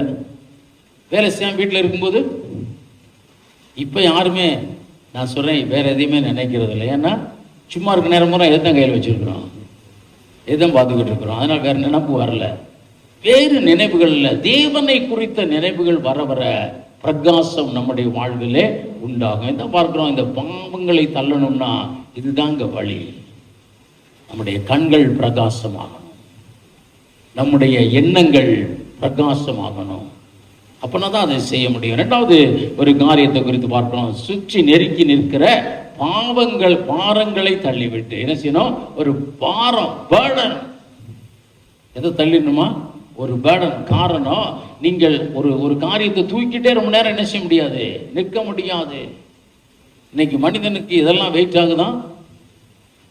சும்மா சாதாரண ஒரு பைபிளையும் ஒரு இதையும் வச்சுக்கிற காரியமே ரொம்ப நேரம் உங்களால் என்ன செய்ய முடியல, தூக்க முடியல. அவ்வளவுதான் உங்களுக்கு என்ன இருக்கிறது, பலன் இருக்கு. ஆனால் எங்களை மாதிரி ஆட்களுக்கு என்ன பலவீனமா இருக்கும்? வெட்டுக்கிளிகள் கூட எங்களுக்கு பாரமா இருக்குமா வேதம் சொல்லுகிறது. அப்போ பார்க்கிறோம், இந்த பாரத்தை தள்ளுனாதான் நம்முடைய வாழ்க்கையிலே பிரகாசம் அடைய முடியும். இந்த பாரங்களை சொல்லும் பொழுது ஒருவேளை சொல்லுகிறோம், எதிர்காலத்தை குறித்த பயம், எதிர்காலங்களை குறித்த பாரம், எதிர்காலங்களை குறித்த கவலை, ஸ்டடீஸை குறித்த கவலை, எல்லா கவலை. இந்த கவலைன்னு சொல்லும் பொழுது அதிலே ஒரு வேதத்திலே ஆம்பிளிஃபைட் பைபிளில் சொல்லப்பட்டிருக்கிற ஒரு காரியம் என்னவென்றால், பேர்டன் அப்படிங்கிறது ஒரு பல்க் அல்லது ஒரு ஹீப் அல்லது ஒரு மாஸ். அதுதான் சொல்லப்படுகிறது. ஒரு கவலை இல்லை, படிப்பு குறித்த கவலை இல்லைன்னா நீ படிக்க முடியாது. படிப்பு குறித்த கவலை இல்லைன்னா படிக்க முடியுமா? படிப்பு குறித்த கவலை இருக்கணும். நான் அதில் ஃபர்ஸ்ட் ரேங்க் வாங்கணும், அந்த கவலை இருக்கணும். நான் 100க்கு 100 மார்க் வாங்கணும், கவலை இருக்கணும். அதே போல பார்க்கிறோம், நாளைய தினத்தில் நான் சேர்த்து வைக்கலைன்னா பின்னால் ஒரு காரியத்தை செய்ய முடியுமா? முடியாது. சேர்த்து வச்சாதான் சபையில் நம்ம ஏதாவது செய்ய முடியும். அதெல்லாம் இல்லை. அந்த கவலைகளை சொல்லல. அதே கவலை ஒரு பேர்டனா இருந்துடக்கூடாது. ஹீப், அதிகமா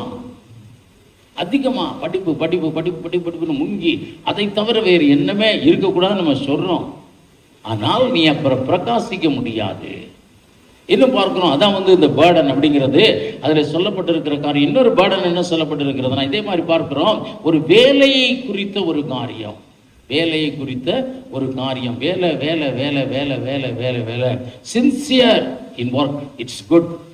ஆனால் அதுவே பாரம் ஆயிடுச்சுன்னா எப்படியா இருக்கும்? அதுவே பாரம் ஆயிடுச்சுன்னா உங்களால் பிரகாசம் அடைய முடியாது. உங்களால் என்ன செய்ய முடியாது? பிரகாசம் முடியாது. எங்களுடைய காலங்களில், நான் கடைசி காலங்களில் தான் நான் வேலை பார்த்ததுல கடைசி நாட்களில் தான் எனக்கு அப்படி ஒரு பிரச்சனையே வந்தது. அது வரைக்கும் எனக்கு அப்படி ஒரு பிரச்சனை வரல. வீட்டை விட்டு போகும்போது வீட்டு சட்டையை வீட்டில் கழட்டி போட்டு போயிடுவேன். வீட்டு நினைவே எனக்கு அது பிறகு இருக்காது. பேங்கை விட்டு வெளியே வந்துட்டேன்னா பேங்க் நினைப்பே இருக்காது. அந்த பேர்டன் உங்களுக்குள்ள இருந்துகிட்டே இருந்தா நீங்க என்ன செய்ய முடியாது? பிரகாசம் அடைய முடியாது. வீட்டுக்கு வந்தாலும் ஆபீஸை குறிச்சு இல்லை, ஆபீஸுக்கு போனா வீட்டை குறிச்சு நினைக்கிறது. இந்த பேர்டன் இதுதான் ஒரு ஹியூஜ் பேர்டன். அப்ப நீங்க ஜெபம் பண்ண முடியாது. பிரியமானவர்களே, நான் 2010 நான் ஒரு ஆபீசராய் சேலத்தில் இருந்த பொழுது ஒரு 9:30 மணி இருக்கும் இரவு. நான் ஜெபித்து கொண்டிருந்தேன். அப்போ என் செல்லில் ஒருத்தர் கூப்பிட்டு உடனே இந்த ஃபைல் எடுங்க, இந்த ஃபைலில் உள்ள என்னென்ன காரியம் இதெல்லாம் எனக்கு இம்மிடியட்டாக தேவை அப்படின்னார். நான் அவர்கிட்ட சொன்னேன், இந்த ஃபைல்லாம் இப்போ எடுக்க முடியாது, நான் என்ன இல்லை வீட்டில் தான் இருக்கிறேன், இதெல்லாம் நாளைக்கு தான் எடுக்க முடியும், இன்றைக்கி இதெல்லாம் எனக்கு நினைப்பில் வரல. அவர் என்னென்னமோ திட்டினார். அந்த பேர்டனை நீங்கள் நினச்சிக்கிட்டே இருந்தா செபிக்க முடியாதியா, பிரகாசிக்க முடியாது. வீட்டிலையும் பார்க்குறோம். இந்த அதான் சொல்கிற ஒரு வசனம் சொல்லுவாங்க, காளைகளை பலியிட வேண்டும்.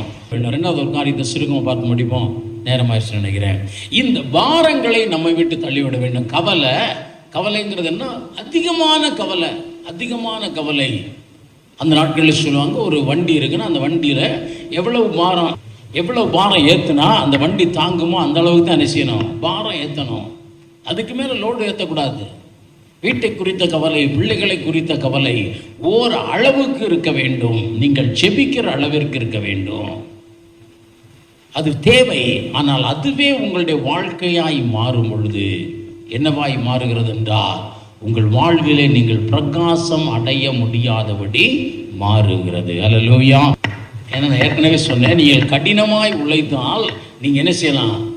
முன்னேறலாம். கடினமாய் உழைத்தால் நீங்கள் என்ன செய்ய முடியும்?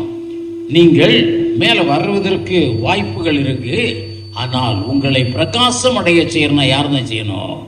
தேவன் தான் செய்யணும். பிரியமானவர்களே, பார்க்கிறோம். அதற்கு நம்மை சூழ இருக்கிற பாவங்களை தள்ளிவிடுகிறது மாத்திரமல்ல, நம்ம பாரங்களையும் என்ன செய்ய வேண்டும்? தள்ளிவிட வேண்டுமா? லூக்கா எழுதின சுவிசேஷம் 10ஆம் அதிகாரம் 40ஆம் வசனம்.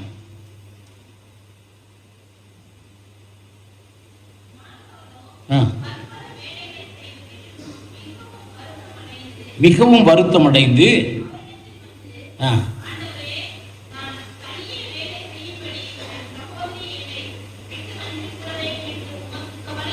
இங்கே பார்க்கிறோம், ஆண்டவர் என்ன செய்கிறார்? மார்த்தாள் மரியாள் வீட்டிலே ஒரு வீட்டு கூட்டம் நடக்கிறது. ஆண்டவர் ஒரு வீட்டு கூட்டத்தை நடத்தி கொண்டிருக்கிறார். மார்த்தாளுக்கு எதுல தான் கவலையா இருக்கிறது என்றால், இந்த கூட்டம் முடிந்தவுடன் ஆண்டவருக்கு என்ன செய்யணும்? சாப்பாடு கொடுக்கணும். ஆண்டவருடைய சீஷர்களுக்கு சாப்பாடு கொடுக்கணும். வந்த எல்லாருக்கும் சாப்பாடு கொடுக்கணும் அப்படின்லே கவலையா இருந்து ஆண்டவர் செய்கிற பிரசங்கத்தை கூட அந்த மாதிரி என்ன செய்யல, கேட்கல. ஒரு பேர்டன். ரைட்டு தான். இன்னைக்கு ஒரு வீட்டு கூட்டம் நடத்த போகிறோம், ஒரு பேர்டன். ஆனால் என்ன செய்கிறாங்க? முழு நேரமும் பெரும்பாலும் வீட்டு தலைவர்கள் they are interested in this. அவங்களுக்கு வசனத்தை கேட்குறத விட எதில் இன்ட்ரெஸ்ட் இருக்கும்? வெளியில் போகிறதுல தான் இன்ட்ரெஸ்ட் இருக்கும். வெளியில் போகணும், இன்னும் அவங்களுக்கு கேக் வாங்கணும், அது வாங்கணும். ரைட்டு தான். ஆனால் அதையே நீங்கள் நினைக்கக்கூடாது. அந்த பாரம் ஒரு அளவிற்கு தான். நீங்களோ என்ன செய்யணும்? வசனத்தை கேட்பதற்கு அதிகமாக இருக்கணும். அதான் அந்த பாரத்தை தள்ளிவிட்டு. நான் முன்பு இருந்த நாட்களில் நான் நிறைய ஊழியம் பண்ண இடங்களில் ஃபாஸ்டிங் ப்ரேயர் சில வீடுகளில் நடத்தி இருக்கிறேன். நான் அவர்களிடத்தில் சொன்ன காரியம் இதாக தான் இருக்கும். உங்கள் வீட்டில் இன்னைக்கு ஃபாஸ்டிங் ப்ரேயர் நடத்துகிறோம், காலையில் இருந்தே கிச்சன் பக்கம் நீங்கள் என்ன செய்யக்கூடாது? போகக்கூடாது. நம்ம இங்கே வருவோம், வந்து எல்லா கூட்டம் நடத்தி முடித்த பிறகு எங்களுக்கு கொடுக்கணும்னா ஒரு சோறை வச்சு ஒரு ரசத்தை வச்சு கொடுங்க போதும். அதே கவனத்தில் இருந்து அவங்க வீட்டில் ஃபாஸ்டிங் ப்ரேயர், ஒரு பிரச்சனை மாறுவதற்காக ஃபாஸ்டிங் ப்ரேயர் வீட்டில் போட்டோம்னு என்ன செய்யறது? ஐயோ, வீட்டில் ஃபாஸ்டிங் ப்ரேயர் முடிஞ்ச உடனே என்ன செய்யணும்? அவங்களுக்கு கறி எடுத்து கொடுக்கணும். போய் கறி எடுக்கிறதுக்கே காலையில் போயிடுவார். இங்கே வீட்டை பற்றி கவலை இல்லை, கூட்டத்தை பற்றி கவலை இல்லை, அதற்காக ஜெபிக்கிறதுக்கு கவலை இல்லை. ஏன்? வாரம் பூரா என்னதான் இருக்குது? இதை நல்லபடியாய் முடிக்கணும், இதை நல்லபடியாய் முடிக்கணும், இதை நல்லபடியாக முடிக்கணும். நல்லது தான்.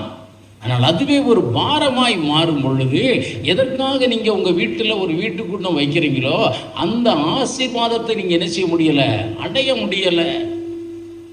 காரணம், தேவனுடைய வார்த்தையை கேட்கணும், தேவனுடைய ஆராதனைகளிலே பங்கு பெறணுங்கிற பாரத்தை காட்டிலும் முடிந்தவுடன் எல்லாருக்கும் சர்வ் பண்ணுங்கிற பாரம் தான் உங்களுக்கு எப்படியா இருக்கிறது, அதிகமாக இருக்கிறது. அதனால தான் நீங்கள் என்ன செய்ய முடியாது, பிரகாசம் அடைய முடியலை. அல்லேலூயா. பார்க்கிறோம் பல காரியங்களை இன்னைக்கு வேதத்தில் அப்படியாய் பார்க்கிறோம். அதனால இன்னைக்கு பார்த்த ரெண்டு காரியத்தை மட்டும் திரும்பவும் ஞாபகப்படுத்தி நான் ஜெபிக்க விரும்புகிறேன். இதை ஒருவேளை சில வீட்டு கூட்டங்களில் நம்ம பகிர்ந்து கொள்ளலாம். நிறைய நம்மை சுற்றி நிற்கிற காரியங்களை தள்ளணும். அதில் அப்படியாய் சொல்லப்பட்டிருக்கிறது. விசுவாசத்தோடே கூட பார்க்கணும். பார்த்தோம், எதை தள்ளணுமா, பாவத்தை தள்ளணும், பாரத்தை தள்ளணும். இன்னும் அதிலே போட்டிருக்கிறது, சுற்றி இருக்கிற காரியங்களை தள்ளணும். அதில் ஒரே ஒரு வார்த்தையில் மட்டும் சொன்னேன், உங்களை மட்டும் பார்த்தால் பிரகாசிக்க முடியாது. உங்களை மட்டும் பார்த்தோம் என்றால் பிரகாசிக்க முடியாது. அவரை பார்க்கணும். ஒரு எளிதான உதாரணத்தை சொல்லுவோம் என்றால் நமக்கு தெரியும். 1 சாமுவேல் புஸ்தகம் 17ஆம் அதிகாரத்தில் 40 நாட்கள் வந்து நின்றாங்க. யார் நின்னாங்க? கோலியாத் நின்னா. யாரும் பிரகாசம் அடைய முடியல. வீரர்கள் யாரும் பிரகாசம் அடைய முடியல. சவுலும் பிரகாசம் அடைய முடியல. காரணம், சூழ்நிலைகளை பார்த்தாங்க, சுற்றி இருக்கிற காரியத்தை பார்த்தாங்க, தங்களை பார்த்தாங்க. அந்த கோலியாத்தை விட நான் ரொம்ப முடியாதுங்க. இந்த தன்னை பார்த்து கொண்டு என்னால் இதைத்தான் செய்ய முடியும், என்னால் இந்த அளவுக்கு தான் செய்ய முடியும், அல்லது என்னால் இதை செய்ய முடியாது, எனக்கு அதை செய்யக்கூடிய ஞானம் இல்லை, எனக்கு அதை செய்யக்கூடிய திறமை இல்லை, இன்னும் அதை செய்யக்கூடிய தாளந்த ஆண்டவர் கொடுக்கல, இப்படியே நீங்கள் நினைத்து கொண்டிருப்பீர்கள் என்றால் உங்களால் என்ன செய்ய முடியாது, பிரகாசம் அடைய முடியாது. பாவத்தை தள்ளிட்டீங்க, பாரத்தையும் தள்ளிட்டீங்க, உங்களை பார்க்கிறத தள்ளுங்க. சுற்றி நிற்கிற காரியம் நம்ம பார்க்கிறத தள்ளுங்க. உங்களை வைத்து நீங்க என்ன செய்யாதீங்க, உங்க பிரகாசத்தை அளவிடாதீங்க. காரணம், உங்களை பிரகாசிக்க செய்கிறவர் யாரு? கர்த்தர். அவர் சிறுமையானவனை அங்கே பார்க்கிறார். ஒருத்தன் வந்து பிரகாசம் அடைஞ்சிட்டான். தாவீது வந்து என்ன செய்யல, அவனை பார்க்கல, சுற்றி இருக்கிறத பார்க்கல. யாரை பார்த்தான்? அவரை நோக்கி பார்த்தார். தேவன் உன்னை என் கரத்திலே ஒப்புக்கொள்ளுமாறு அவர் சொன்ன வார்த்தை. அவரை நோக்கி பார்த்தார், பிரகாசம் அடைந்தார். சவுல் கூட எதான் பார்த்தாரு? தன்னை பார்த்தாரு. நான் ஒன்னும் அவன் அளவுக்கு இல்லை, அவன் அளவுக்கு நான் பெரிய யுத்த பேரன் அல்ல. அங்கிருந்து எல்லாரும் தங்களையே பார்த்து கொண்டிருந்தாங்க. ஒரு நாளும் பிரகாசம் அடைய முடியாது. என்னாகும் 13ஆம் அதிகாரம் 14ஆம் வசனத்தில் பார்த்தோம் என்றால், கானானை வேவு பார்க்க சென்ற மக்கள் திரும்பி வந்தாங்க. வந்தவர்கள் எல்லாம் தங்களை பார்த்தார்கள், சூழ்நிலைகளை பார்த்தாங்க. பிரகாசிக்க முடியல. வாக்குத்தத்த பூமியை சுதந்திரிக்க முடியல. அவர்கள் சொன்ன ஒரு வார்த்தை தான், அவர்கள் பார்வைக்கு நாங்கள் வெட்டுக்கிளிகளை போல இருந்தோம், நாங்கள் எப்படி போய் ஜெயிக்க முடியும்? உங்களுடைய பலத்தை பார்க்காதீங்க, உங்களுடைய ஞானத்தை பார்க்காதீங்க. பிரகாசம் அடைய செய்கிறவர் யாரு? கர்த்தர். அல்லேலூயா, அல்லேலூயா. அதனால பார்க்கணும், விசுவாசத்தை குறித்து இன்னொரு நாள் நம்ம எடுத்து பார்ப்போம். பாவத்தை நிறைய பேர் தள்ளிட்டீங்க, இல்லைன்னு சொல்ல முடியாது. பாரங்களையும் கூட தள்ளிட்டீங்க. உங்களை வச்சு அளவிடாதீங்க, சூழ்நிலைகளை வச்சு அளவிடாதீங்க. எல்லாவற்றையும் தள்ளுகிற தேவன் அவர். நிறைய இதற்கு உதாரணங்களை சொல்ல முடியும், நமக்கு நேரமானபடினாலே. அதனால பார்க்கிறோம், இந்த சூழ்நிலைகளை பாராதபடிக்கு யாரை நோக்கி பார்க்கணும்? தேவனை நோக்கி பார்க்கணும். இந்த சூழ்நிலையை பார்த்து கொண்டிருக்கிறது நம்மை பிரகாசம் அடைய முடியாது. தேவனை நோக்கி பார்த்த, ஆண்டவருக்கு பிரியமாய் நடந்தால் அவர் கானானை தருவார்னு பார்த்த காலேபு தான் எங்க போனாரு? பிரகாசம் அடைந்தார். அவர் வாழ்வுதான் பிரகாசம் அடைந்தது. பிரியமானவர்களே, இன்றைக்கு நம்ம வாழ்விலே தேவன் நம்மை பிரகாசம் அடைய செய்ய விரும்புகிறார். நம்ம பார்வை தெளிவாக இருக்கணும். தேவன் விரும்புகிறத தான் பார்க்கணும். நம்முடைய சிந்தை தேவனாலும் தேவனுடைய வார்த்தைகளாலும் தேவ பிரசன்னத்தாலும் நிரம்பணும். ரெண்டாவது பார்க்குறோம், எதிர்கால ஒரு பாரங்கள் ஒரு அளவுக்கு தாங்க இருக்கணும். ரொம்ப பாரப்படாதீங்க. அதான் ஆண்டவர் சொன்னார், வருத்தப்பட்டு பாரம் சுமக்கிறவர்களே நீங்கள் எல்லாரும் என்கிட்ட வந்து அதை வச்சிருங்க, அவரை பார்க்க, அவர்கிட்ட வைங்க, பிரகாசம் அடைவார்கள். மூன்றாவது காரியம், சுற்றி இருக்கிற காரியம். அதில் மெயினாக நம்ம பார்க்காதீங்க, நம்ம வச்சு போகாதீங்க. எனக்கு இது இல்லை, எனக்கு அது இல்லை. இப்போ நான் சொல்கிறேன்னு வைத்துக்கொள்வோம், எனக்கு என்ன ஆண்டவரே அவ்வளோதான், 70 வயசாச்சு, எனக்கு இப்போ நிற்கவே முடியலை, எனக்கு கஷ்டம்தான், என்னால் இதை செய்ய முடியாது, அதை செய்ய முடியாது. இது பிரகாசமடைய முடியாது. அதான் சொல்ற, உம்மாலே ஒரு சேனைக்குள் பாய்வேன், உம்மாலே மதிலை தாண்டுவேன். ஆண்டவரே உம்மாலே எனக்கு செய்ய முடியும், நீர் பலன் கொடுக்கிறவர். அதாங்க இன்னைக்கு ஆண்டவர் அந்த பிரகாசம் அடைய செய்ய முடியும். உங்களை பார்க்காதீங்க, கர்த்தர் உங்களை பிரகாசிப்பிக்க விரும்புகிறார். நீங்கள் பிரகாசம் அடைய முடியாதான் உங்களை ரட்சித்திருக்கிறார், உங்களை அபிஷேகித்திருக்கிறார், உங்களுக்கு வரங்களை கொடுத்திருக்கிறார், உங்களுக்கு ஜெபிக்கிற தாளந்துகளை கொடுத்திருக்கிறார், பிரகாசம் அடைய சொல்லுகிறார். இன்னும் நம் பார்வை தெளிவாக இருக்கட்டும், நம் சிந்தை தெளிவாக இருக்கட்டும், கவலைகளை அவர் மேலே வச்சிடுவோம். இன்னும் இந்த நம்மை நினையாதபடி அவரையே நோக்கி பார்ப்போம். நிச்சயமாய் பிரகாசம் அடைவோம். கர்த்தர் நமக்கு அதை தருகிறவராய் இருக்கிறார். ஹல்லேலூயா, ஹல்லேலூயா, ஹல்லேலூயா. எல்லாரும் முழங்கால் படிட்டு தேவன் நோக்கி பார்ப்போம். நன்றி தேவனே, நமக்கு சொந்தரம். எங்கள் சூழ்நிலைகள் ஆண்டவரே வித்தியாசமாக இருக்கலாம் அப்பா.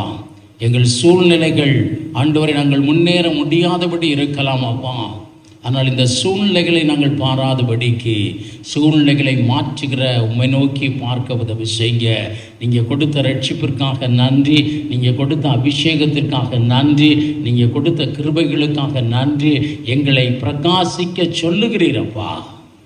நன்றி தகப்பனே. ஆண்டவர், அதை நீங்கள் வீட்டில் போய் தியானம் பண்ணி பாருங்கள். உங்களில் அநேகரை சொல்லுகிறார், உங்களை அநேகரை சொல்லுகிறார், எல்லாத்தையும் சொல்லுகிறார்னு வச்சுக்கோங்க. நீங்கள் பிரகாசம் அடையணும். அபிஷேகம் பண்ணப்பட்ட ஒவ்வொருவரும் பிரகாசம் அடையணும். ரட்சிக்கப்பட்ட ஒவ்வொருவரும் பிரகாசம் அடையணும். அல்லேலூயா. பாவத்தை உங்களை விட்டு தள்ளி இருக்கீங்க, நீங்கள் பிரகாசம் அடையணும். அதற்கு அவரை நோக்கி பார்க்கணுங்க, அவரையே நோக்கி பார்க்கணும். ஆண்டவரிடத்தில் அந்த ஆவிக்குரிய கண்களை தாங்க, அந்த தாகமுள்ள இருதயத்தை கர்த்தர் தாங்க. ஆண்டவர் உம்மை பார்க்கணுங்கிற தாகம் எங்களுக்குள்ளே வரணும். உண்மையே நாங்கள் பார்க்கும்படியா எங்களுக்கு ஒரு ஆவிக்குரிய கண்கள் வரணும் அப்பா. தேவன் அப்படி செய்து ஒவ்வொருவரையும் பிரகாசம் அடைய செய்ய வாக்குத்தத்தங்களை நாங்கள் பெற்றுக்கொள்ளணும். ஆண்டவர் எங்களை பிரகாசிப்பிக்கிற தேவன் அப்படியே செய்கிறதற்காக நன்றி தகப்பனே. வந்த ஒருவரையும் குடும்பமாய் பேர் பேராய் ஆசீர்வதிங்க. வியாதி பலவீனங்களை குடும்பத்தை விட்டு முழுவதுமாய் அகற்றுங்க.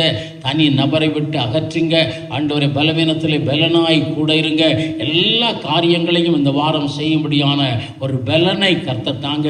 உம்மை நோக்கி பார்க்கிற ஒவ்வொருவரும் பிரகாசம் அடையணும் அம்மா. ஆண்டவரை வாழ்விலே பிரகாசம் அடையணும், வேலை காரியங்களிலே பிரகாசம் அடையணும், தொழில் காரியங்களிலே பிரகாசம் அடையணும், ஆண்டவரை களஞ்சியங்களிலே பிரகாசம் அடையணும், கர்த்தரப்படி படிப்பிலே பிரகாசம் அடையணும். கர்த்தரப்படி செய்கிறதற்காய் ஸ்தோத்திரம் அப்பா. ஆண்டவரை குடும்பத்தை ஆசீர்வதிங்க. வியாதி பலவீனங்களை அகற்றுங்க. கையின் பிரயாசங்களை ஆசீர்வதிங்க. பொருளாதார ஆண்டவரை சிக்கல்களை மாற்றுங்க. பொருளாதாரத்திலே விசாலத்தை காண கர்த்தர் உதவி செய்யுங்க. ஆண்டவர் பிள்ளைகளுடைய படிப்பை ஆசீர்வதிங்க. பிள்ளைகளுக்கு படிக்கணுங்கிற ஒரு ஆர்வத்தை கர்த்தர் தாங்க. ஆண்டவர் டிஸ்ட்ராக்ஷன்ஸை முழுவதுமாய் மாற்றுங்க. பிள்ளைகளின் சமாதானம் பெரிதாக இருக்க உதவி செய்யுங்க. நம்முடைய திருக்கரத்திலே முழுவதுமாய் ஆண்டவர் பிள்ளைகளை இவர்களை ஒப்புவிக்கிறோம். சட்டையின் முறையை மறைத்து பாதுகாத்து கர்த்தர் ஆசீர்வதிக்கும்படியாய் இயேசுவின் நாமத்திலே ஜெபிக்கிறோம் நல்ல பிதாவே, ஆமென். என் ஆத்துமாவே கர்த்தரை சோஸ்திரி, என் முழு உள்ளமையுடைய பரிசுத்த நாமத்தை சோஸ்திரி. என் ஆத்துமாவே கர்த்தரை சோஸ்திரி, கர்த்தர் செய்த சகல உபகாரங்களையும் மறவாதே. ஆமென். நம்முடைய கர்த்தராகிய இயேசு கிறிஸ்துவின் கிருபையும் பிதாவாகிய தேவனுடைய அன்பும் பரிசுத்த ஆவியின் அன்யோன்ய ஐக்கியம் சமாதானம் சந்தோஷமும் நம்ம நேரோடு கூட இன்றும் என்று சதா காலம் உண்டாயிருப்பதாக. ஆமென். ஹல்லேலூயா, ஹல்லேலூயா, ஹல்லேலூயா.